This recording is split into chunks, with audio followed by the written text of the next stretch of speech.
Mesdames, Messieurs les journalistes, bonjour. Bonjour à nos auditeurs qui nous suivent sur Guira FM. Bienvenue à cette conférence de presse hebdomadaire de la MINUSCA du mercredi 20 juin 2018. Avec moi, le major Séraphin Bonza, porte-parole de la force, et le capitaine Franck Gnapier, porte-parole de la police. Nous commençons comme d'habitude avec quelques images des faits marquants cette semaine, la poursuite de la visite de la sous-secrétaire générale aux opérations de maintien de la paix, Mme Bintou Keïta, qui est en RCA depuis lundi, un agenda marqué par des rencontres. L'autre événement également important, c'est le Conseil de sécurité qui se penche demain sur la situation en RCA. Comme nous l'avons annoncé hier, les FACA ont quitté Bambari pour Bangassou. Nous reviendrons là-dessus et surtout sur un communiqué de presse qui a été diffusé hier. Le bilan des violations et abus des droits de l'homme documentés entre le 13 et le 19 juin 2018 par la MINUSCA. Nous parlerons également des activités liées au DDR de la MINUSCA, le projet de réduction de la violence communautaire avec des bénéficiaires ici à Bangassou, en pleine formation de soudure et de couture. Les activités sociales de la force avec la remise de matériel scolaire et sportif à Boire et Boissantélé par les casques bleus bangladais, les deux photos de haut et les photos de bas. Des casques bleus zambiens qui ont mis à disposition des femmes de la zone quelques techniques, quelques notions en matière agricole et ont distribué de l'eau potable. Il manque également quelques photos des activités de la police sur le renforcement de capacité et la construction de structures. Mon collègue de la police en parlera. Et nous terminons par la photo de la semaine. C'est des activités de sensibilisation avec les femmes de l'Anambéré, une centaine qui ont participé à une activité liée à la cohésion sociale. Elles s'engagent à promouvoir la paix, la non-violence et la réconciliation. Comme je l'ai dit tantôt, le Conseil de sécurité des Nations Unies se réunit jeudi matin à New York pour se pencher sur la situation en République centrafricaine. Le représentant spécial du secrétaire général sera présent à cette session. Il informera les membres du Conseil sur les derniers développements dans le pays, notamment sur le plan sécuritaire. Une visite très importante, il y en a plusieurs en ce moment, mais il y a celle de la sous-secrétaire générale aux opérations de maintien de la paix, Mme Bintou Keïta, qui est arrivée lundi, qui a eu des audiences avec le président de la République, avec le vice-président de l'Assemblée nationale, avec le Premier ministre. Au moment où je vous parle, elle rencontre les représentants de la société civile, la plateforme religieuse ainsi que le réseau des femmes.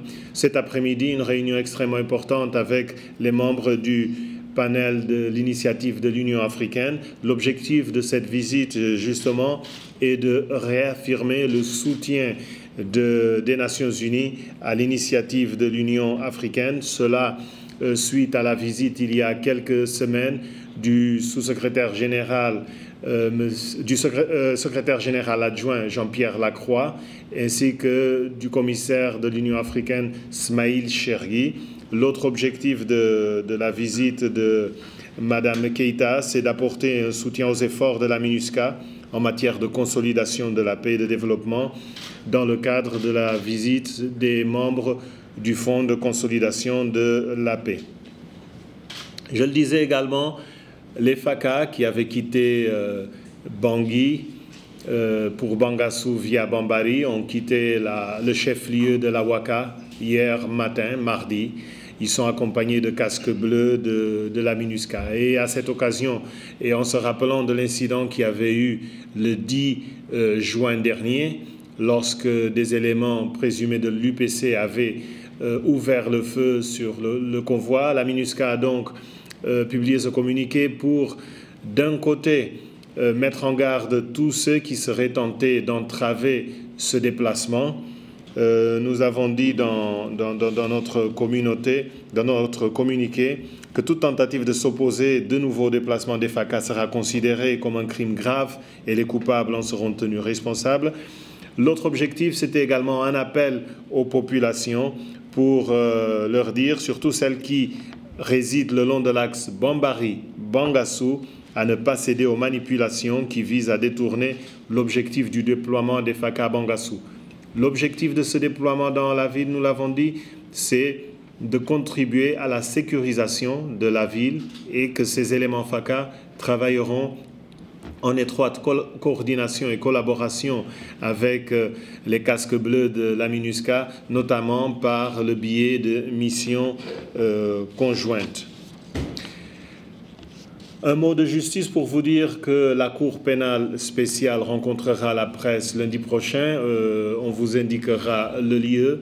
Le procureur spécial fera le bilan de la Cour pénale spéciale un an après. Il y aura d'autres thèmes qui seront abordés lors de cette rencontre. La CPS aujourd'hui, où en sommes-nous? Quelle est l'actualité de la Cour? Ou encore, perspective de la CPS pour l'année à venir. Comme je l'ai dit, vous serez informés. Au chapitre des droits de l'homme, au cours de la période du 13 au 19 juin, c'est le tableau qui est projeté devant vous.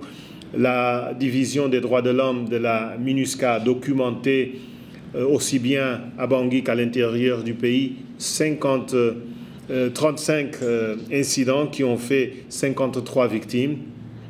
Parmi ces victimes, 31 hommes, 9 femmes et 13 autres victimes, parmi lesquelles des enfants, des jeunes filles et des jeunes garçons. Il s'agit d'une diminution par rapport à la semaine dernière, diminution qui est due à deux facteurs. Un, c'est l'impact des sensibilisations faites en matière de formation sur les droits de l'homme et le droit international humanitaire, mais aussi c'est dû au fait que les collègues de la division des droits de l'homme de la MINUSCA n'ont pas pu se déplacer dans certaines régions en raison de l'instabilité, notamment à Bambari et dans certaines parties à Bangassou. Les auteurs présumés sont d'une part les agents de l'État, vous voyez le chiffre devant vous, 13, et de l'autre côté ce sont des groupes armés, parmi lesquels les groupes criminels du PK5, des Antibalaka, le FPRC, pour une vingtaine d'abus et de violations. Vous vous souvenez, l'année dernière, l'État avait lancé le projet pilote près d'EDR. Le projet pilote qui consistait à démobiliser des combattants de groupes armés. 12 des 14 groupes armés avaient participé à ce projet important. Une partie a pu rejoindre les FACA après une formation dans le cadre du travail que fait la mission technique européenne, le UTM, et l'autre volet de ce projet pilote DDR, c'est la réintégration dans les communautés des ex-combattants. Eh bien, à Pawa, ce projet de réintégration a commencé le 10 juin avec un partenaire qui est l'Organisation internationale des migrations. Ce volet a commencé par une formation théorique sur le vivre ensemble et après un mois de formation, il y aura une formation technique, notamment sur des activités génératrices de revenus. Et les ex-combattants auront l'opportunité d'apprendre un métier, des kits seront certainement mis à leur disposition. Concernant le projet de réduction de violences communautaires, la section DDR de la MINUSCA à Boire a procédé à la distribution de bétail, de matériels agricoles et de kits pharmaceutiques. Il s'agit notamment de 70 bœufs, 84 chèvres et des kits pharmaceutiques. Il y a eu également des distributions à Niemlewa et Baoro ainsi qu'à Koursou où des bénéficiaires ont reçu 10 bœufs et quelques chèvres. Ce ne sont pas ces images projetées se passent à Bangassou, comme je l'ai dit, c'est la formation des bénéficiaires du projet de réduction de violences communautaires. Et pour finir, un mot sur la cohésion sociale. Tout à l'heure, on a montré des femmes de l'Organisation des femmes centrafricaines à boire, qui prenaient part à une formation. En plus des femmes, il y a eu des jeunes du Conseil national de la jeunesse, mais également les services déconcentrés de l'État de la Nana Mambéré, ainsi que les forces de sécurité intérieure, des chefs de quartier, des chefs de groupe. Ils ont été sensibilisés sur le rejet de la violence, le respect de la vie, ainsi que le respect de la libre circulation. Sur ces mots, je me tourne à présent vers le porte-parole de la force, Major Mbonza, pour le rapport hebdomadaire de cette institution.